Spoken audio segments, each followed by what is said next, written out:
It is our special privilege and delight to have a special guest speaker with us this morning to talk about a life issue context that we sometimes don't think of as one of the classic life issue situations, and yet the needs of our migrant neighbors and the difficulties of managing immigration can be life issues. And so our special guest, Emily Jashinsky, is going to share with us some of her reflections and experiences about the sanctity of life in the context of immigration. Emily is the culture editor at The Federalist. If you're not familiar with The Federalist, very popular with the young folks, but also a trusted outlet for news and commentary, most of which actually is from a conservative cultural perspective and sometimes very explicitly Christian.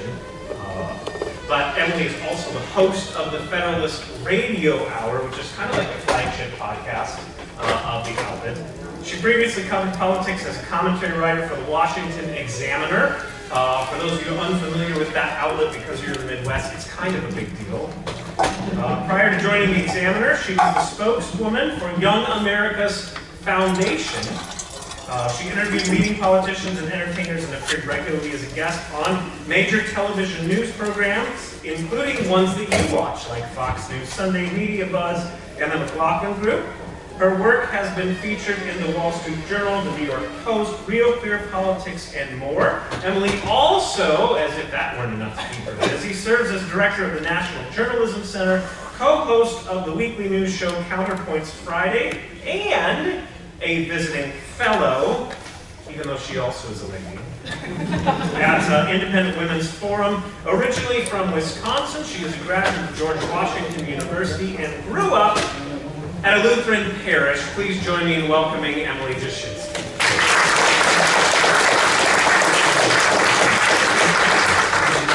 Well, thank you so much for the very kind introduction. Thank you for having me. It's so wonderful to be here. I did grow up LCMS outside Waukesha, a little church called Divine Redeemer in Hartland, Wisconsin. My parents lived over there and go back for about 30 years, so this is very special for me. Many of you probably know, maybe one of the more high-profile LCMS people in politics from Molly.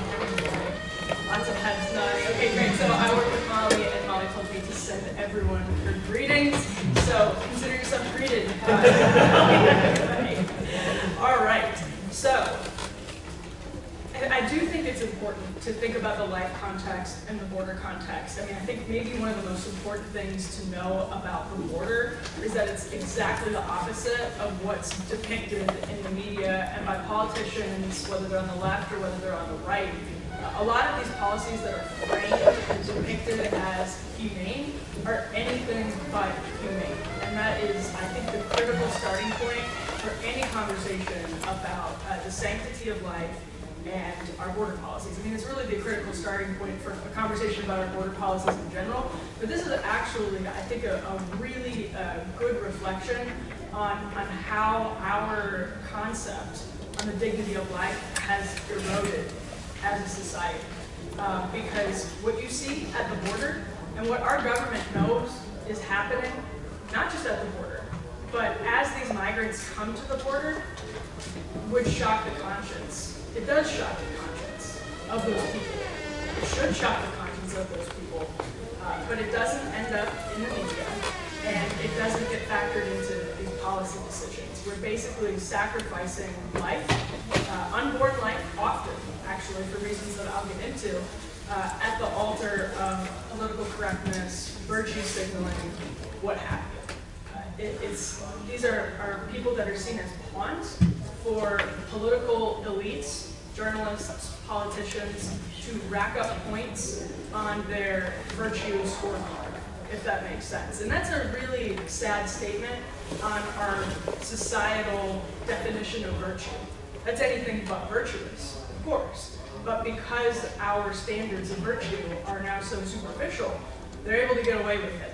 And that sort of false sense of virtue when, in fact, they're getting reelected, or they're getting retweets, re-X's, I guess now, whatever it is, for or say things about, quote, humane border policies that actually are encouraging migrants to take horrific journeys, and encouraging and enabling. I mean, you'd be shocked what our taxpayer money, I'm going to get into this, but what our taxpayer money supports on the journey up.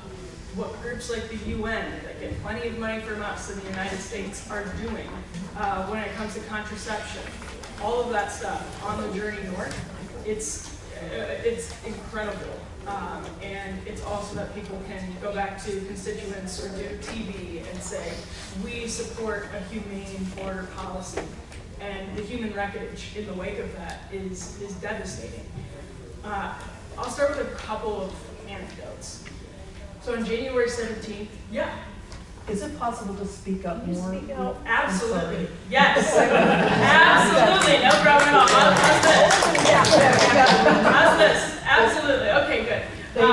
No problem at all. So I'll start with a couple of anecdotes. The first is on January 17th, 2021, 3 bodies were found in the Rio Grande near Del Rio, Texas.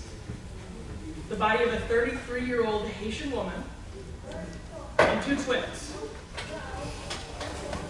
They were at term and they died in her river. She drowned in the river on her way to the border. She was in the Rio Grande. That's how close she was. That's how close her 2 babies were when they all drowned and perished together in the Rio Grande. Now, you may remember 2021 as a surge point specifically for Haitian migration, and specifically at that Del Rio sector. There are a lot of kind of indelible images that came out of that time where you saw this group of Haitian migrants densely packed under a bridge in Del Rio. Does anyone remember that? Okay, so this was part of that. She was alone when she was drowning in the river, presumably, unless she was being escorted by cartel members, which happens sometimes. But she was in a pretty rural area, and she, along with her 2 babies, died in the womb. This means that she took that journey basically in her 3rd trimester. She almost certainly did not come from Haiti. None of the refugees, migrants, they're really not refugees actually in many cases. Many of the migrants that you talk to, I would say 9 out of 10 migrants that you talk to in the border are not coming from Haiti if they're Haitian. Most of them left as refugees after that horrific 2012 earthquake. And they have been living peacefully, and in some cases prosperously, in other parts of Central America. Maybe not prosperously compared to even what it looks like to be poor in America, but for standards of the world, they have safe lives where they're able to make money and provide for their families in places like Brazil, and places like Argentina, and places like Chile. In fact, Chile has such a problem with Haitian migration and with migration from other parts of Central America right now that they're considering border policies and asylum policies of their own in a very different context than what we talk about here in the United States, because it's so politically charged. So that's how desperate, and that's how let's say, not easy is not the right word, but attainable, that Haitian woman thought it would be. Some of this is cartel disinformation, but a lot of it is our own government making that journey easier every single step of the way. And this is an entirely understandable impulse. People are suffering. To claim asylum in the United States, you have to meet what is called the, quote, credible fear standard. I'm sure a lot of you know that. The other anecdote I was going to share right away here was about a family that I met in Reynosa, Texas in June of 2021. Reynosa, Texas, in McLaughlin, Texas, which is just across the border from Reynosa, Mexico, considered to be one of the most dangerous places in Mexico. It's controlled by the Gulf Cartel, which is at war with other cartels, basically controls that entire part of Mexico like a government would. Thank you so much. It's a pretty dark place. And at the time we were in Reynosa, it was full of Central American migrants, people from the Northern Triangle countries. This particular family had just escaped Mexico that morning, where they had been kept at a stash house for 10 days by Gulf cartel members.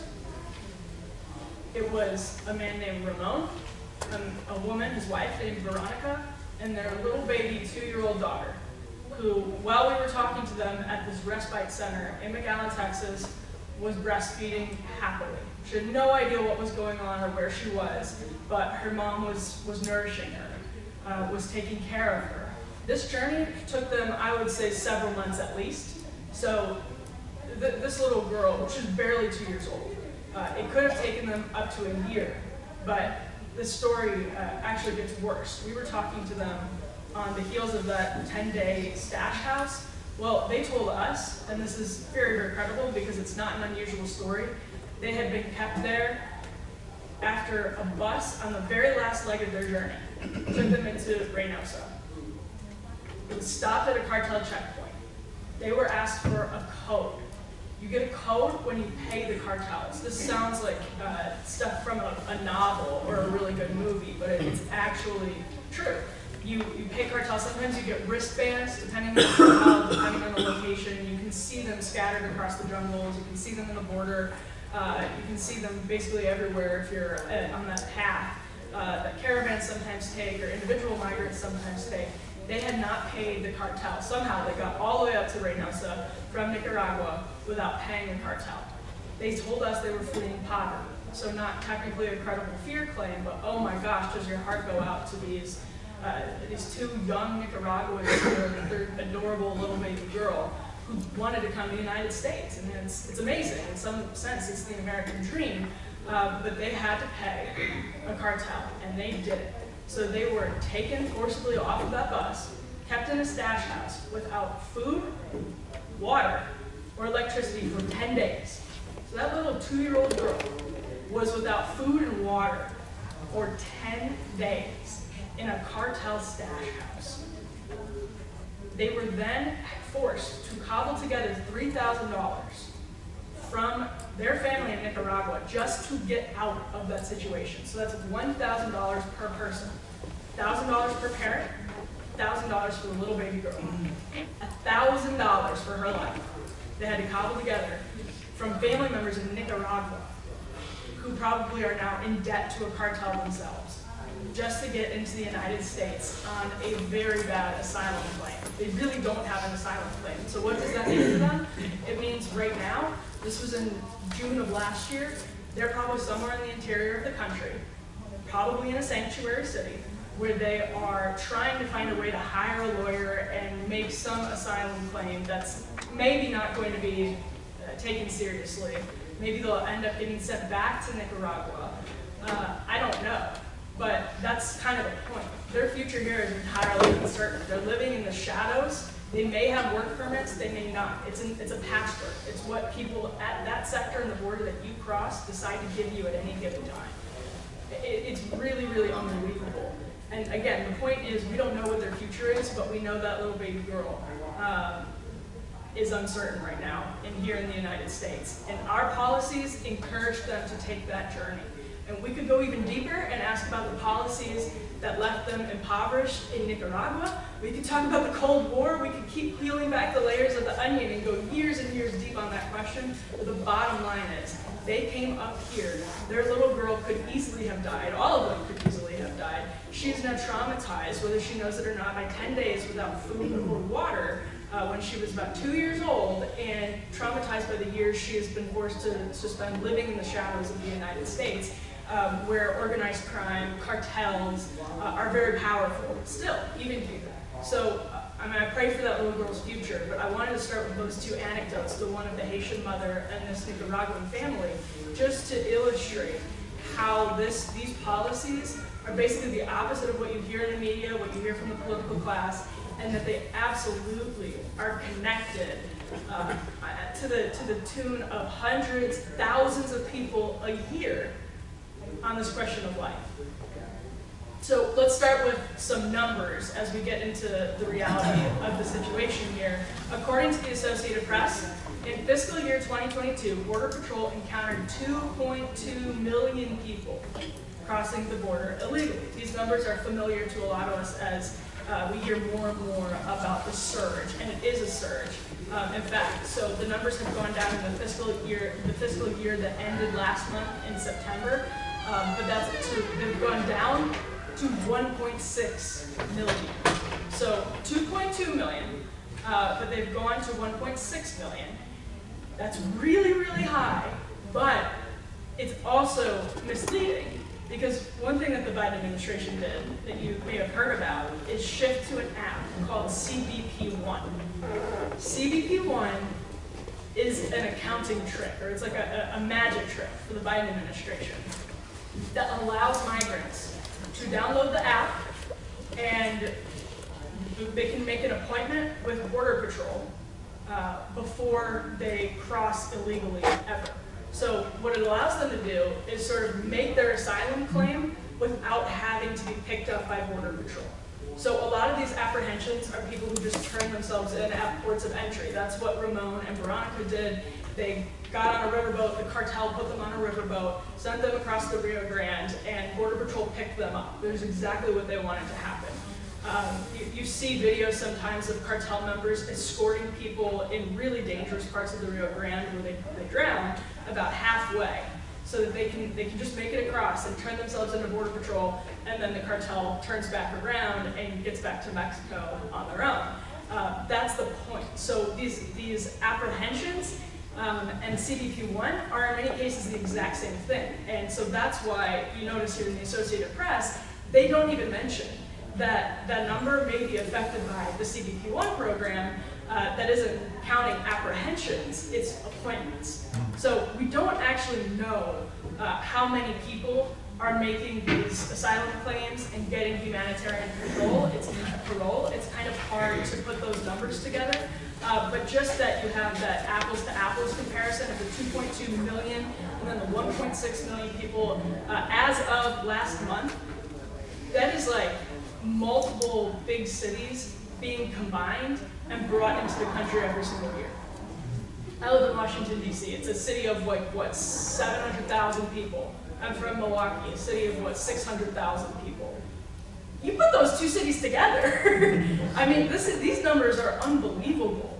And this is people that are coming into the country, and in some cases with or without work permits, it just totally depends. And so these numbers are just really, like, here's the Associated Press. From 1990 to 2006, Border Patrol encounters nearly always topped 1 million a year with a peak of 1.6 million in 2000. Then the numbers began to fall. From 2010 to 2020, the agency recorded below 500,000 encounters a year. 500,000. And now last year was north of 2.2 million. The way to think about that in the context of human life and human suffering is that on the journey north, of course, as we're going to talk more about, there's a lot of human suffering, but also, I mean, just the border shelters, I've been to them, when they are overcrowded, they are dangerous. Cartel members will try to come up to people, try to recruit them. They will do all kinds of awful things. The conditions, because I was talking to a pastor in Matamoros, Mexico, who cannot keep up with what's happening in his show. So many people are just flooding in that, I mean, they do an amazing job keeping things hygienic and keeping people fed, but not everybody is able to do that.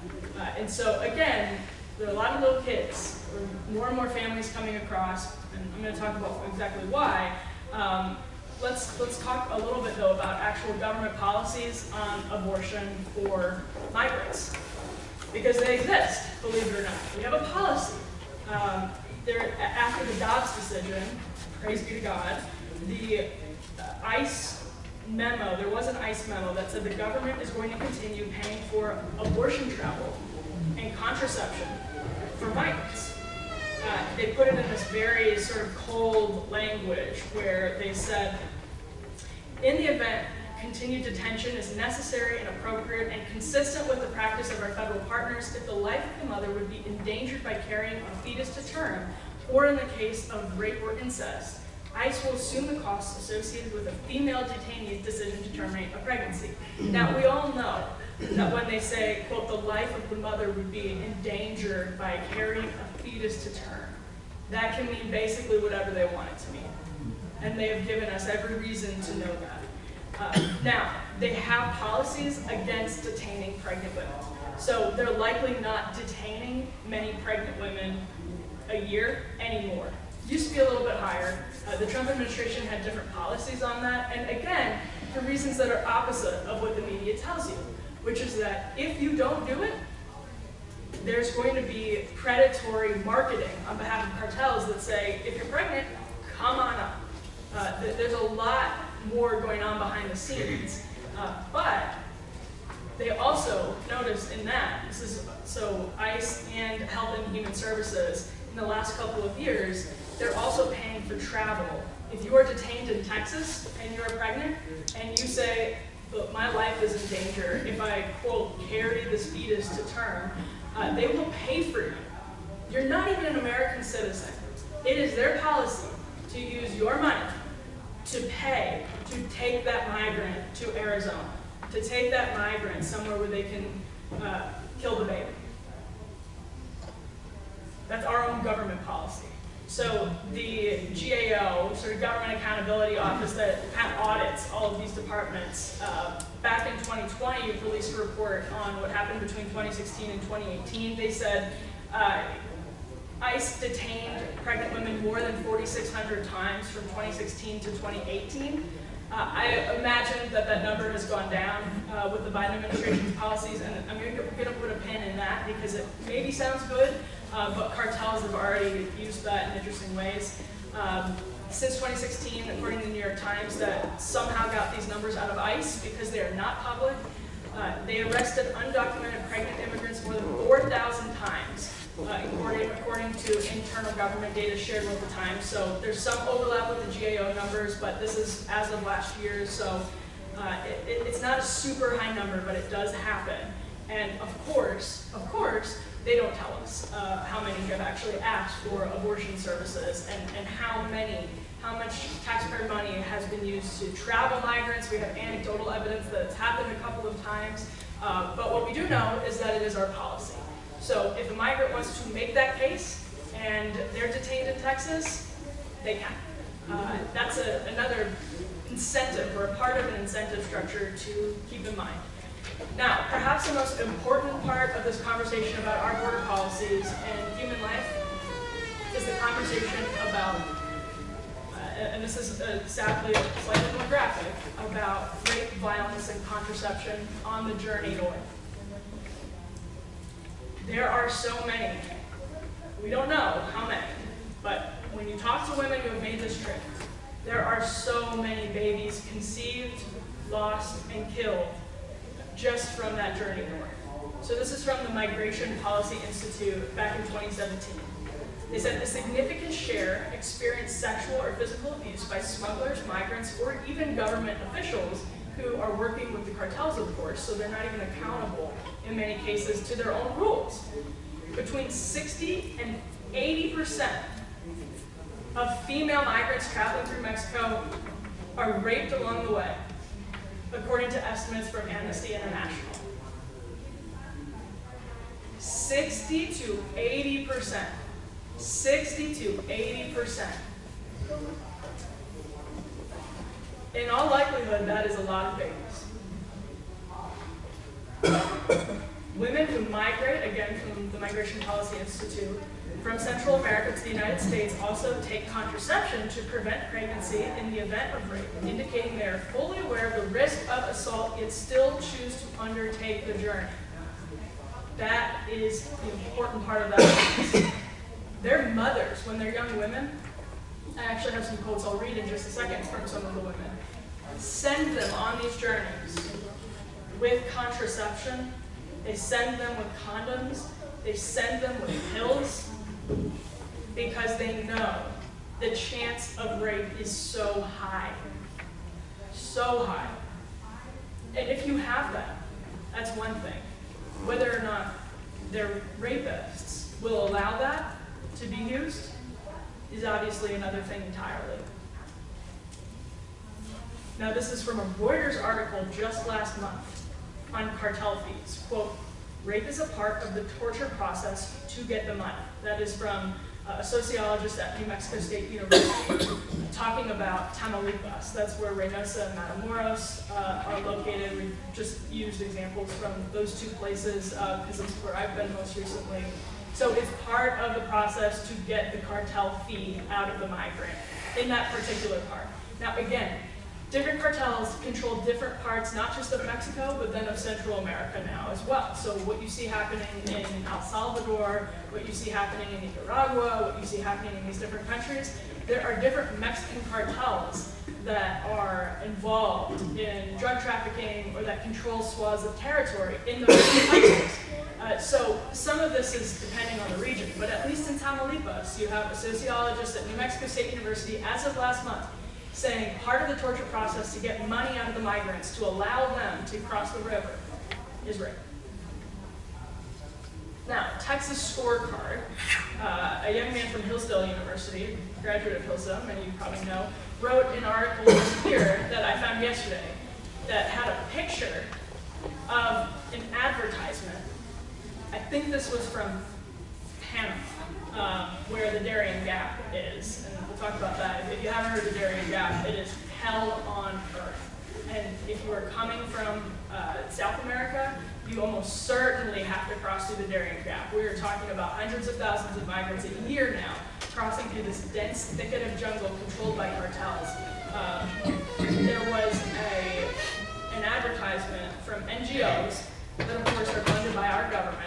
They may be a part of the UN, but through that sort of spider web network of what we actually fund are sending people with kits that contain condoms, pills, all kinds of things before they enter the Darien Gap. To make it a little easier, right? They're not saying turn away, you might get raped. They're saying, here, if you're going to do it with some measure of protection. That is exactly the wrong approach. Exactly the wrong approach. Because over time, you can see, an individual circumstance where you might not want to tell someone to turn away because it's just one person. Maybe someone could make that argument. But when you do that over and over and over again, you have exactly what's happening now, which is a highway. You have a super highway from the Darien Gap north to Texas, to Arizona, to California. And that super highway is really, really dangerous. And we put guardrails up.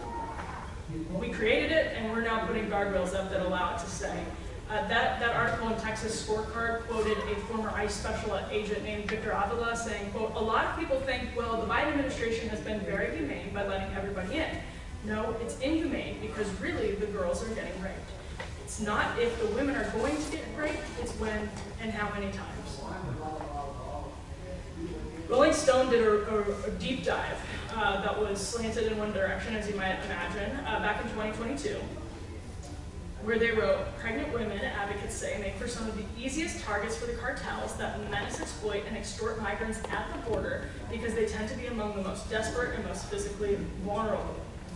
Women have been kidnapped, beaten, and shot by gangs, hungry for profits, advocates say, violence that on more than one occasion has triggered women to go into labor.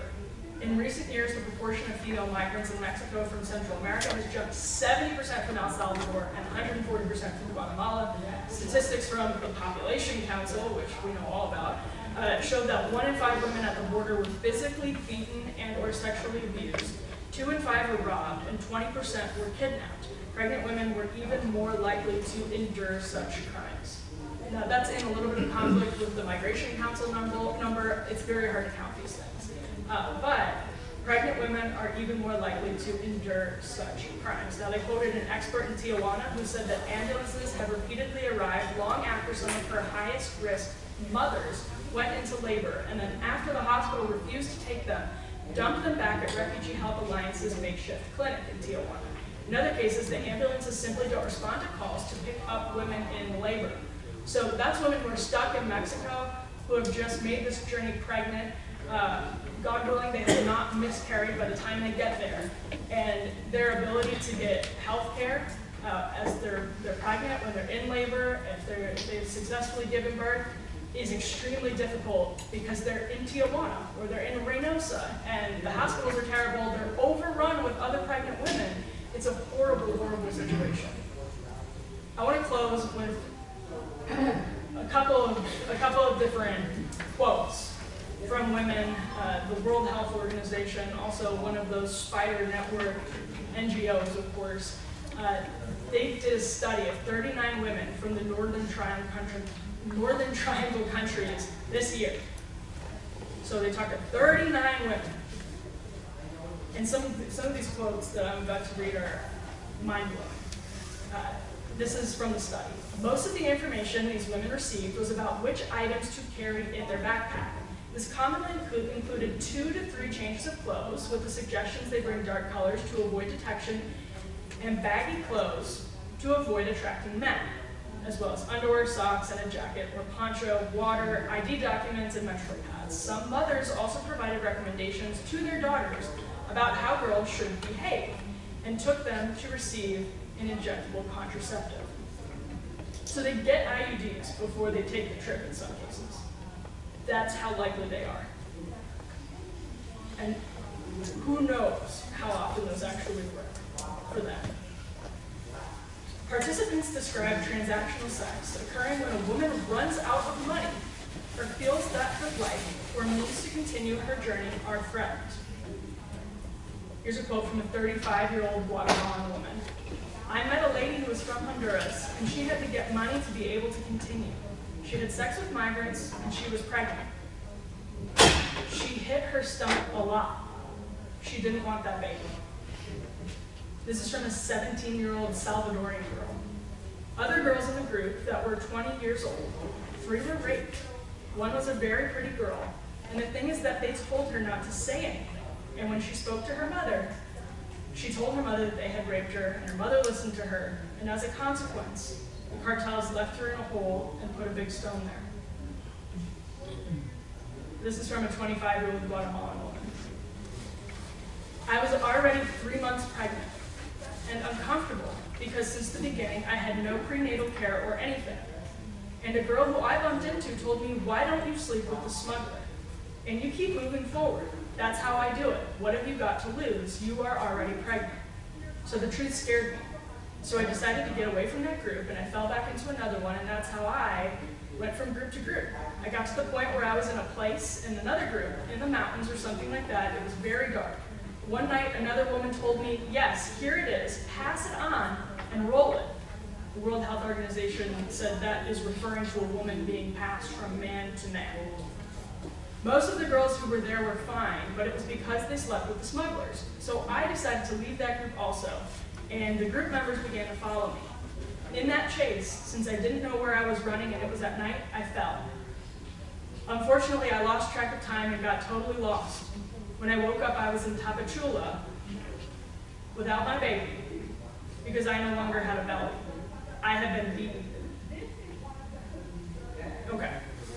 All of this in the context of, as I wrap up here, and I'm happy to take some questions if it's possible, a Vice story from 2021 that reported on a Facebook advertisement. This is how Vice described it. It shows 3 pregnant women cradling their bellies, one of them giving a thumbs up sign to the camera. Below the photo is a Guatemalan phone number where callers can receive more information. It is an ad targeting pregnant women, encouraging them to come to the border because they are pregnant, because they will not be detained, because they will be led into the United States of America. That's what the cartels are doing. Vice actually called the phone number. They called the phone number on the advertisement, and they said, there is a new chance for pregnant women and mothers. They are not allowed to enter the U.S. through all of the borders, but we know exactly which borders are letting them in.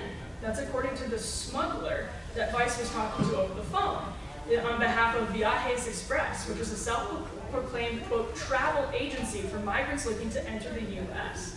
He wouldn't give them his name, but he said they charged about $650 to get in from Guatemala, then another 4,000 once the migrants arrive at the Mexican side of the border.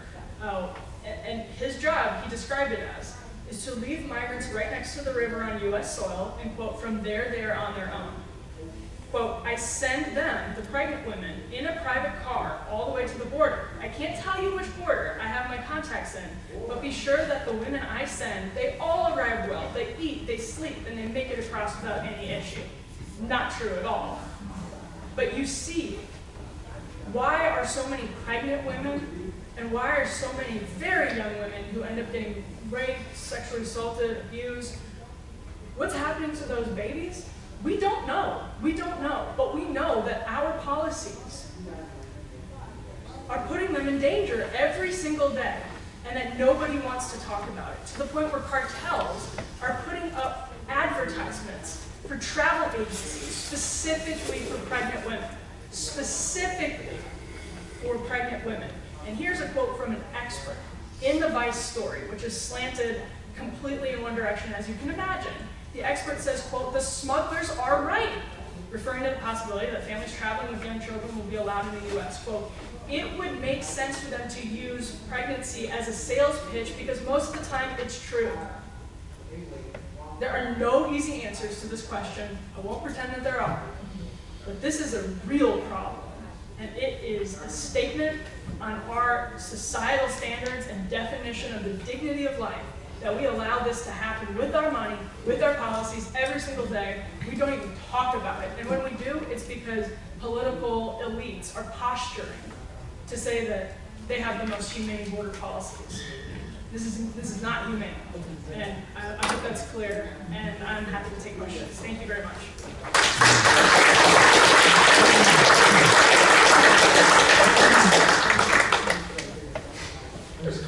Yeah, the back, it's like first. What can we do as United States citizens besides our political vote? That's such a good question, because it's this real challenge where, especially for Christian communities, showing love and kindness and generosity to our neighbors is required. We have to do it. So I would say, and on the other hand, you don't want to be part of an evil incentive structure. But when people are here as Americans, we still have to take care of them, of course. But I think the best answer to this question is, push for the truth when politicians, whether it's your congressperson, your state lawmakers, we've seen so much action on the state level that has completely changed the game on migration. So even, your state representative, assemblyman, state senators, if they're talking about their border policies in that context of humanity, push them on what that means. What does that mean?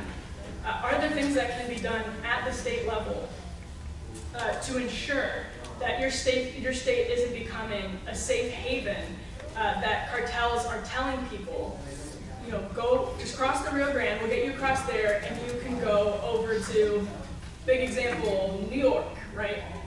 Why do so many of them want to get on those buses that Greg Abbott set up? Because they're hearing New York is great, over and over again. New York, DC, everywhere. They hear that from people who are already there. And the cartels don't even have to push disinformation because they're all of the migrants are on WhatsApp networks, Facebook groups. And so the more they hear from people who successfully cross the border, the more they're going to do it. It doesn't even matter what the cartels are telling them, although the cartels give them some very specific information. But yeah, if that makes sense, I mean, it's empowering because it's just really hard. But also, any charities that you give to, I will not name names here, but I've gone through UN reports on aid to refugees or migrants around the Darien Gap area and have been disappointed to see, obviously there are a lot of Catholic groups, but I've been disappointed to see, certainly nothing specifically Lutheran in documents that I have seen, but some evangelical groups on those lists. So make sure, and maybe if you're a stakeholder in that group, you can talk to them about it, because this is counterintuitive. So it's understandable why people would want to support migrants in difficult parts of their journey, but that just, again, it's paving the superhighway. there are more humane ways to help people live in their countries. So many of them want to live in their countries. They don't want to leave Nicaragua. You know, it's not the same for everyone, but for many of them, they wish they could stay. And so there are things and political policies that help people bolster their countries and their you know, little microeconomies. Those are very helpful.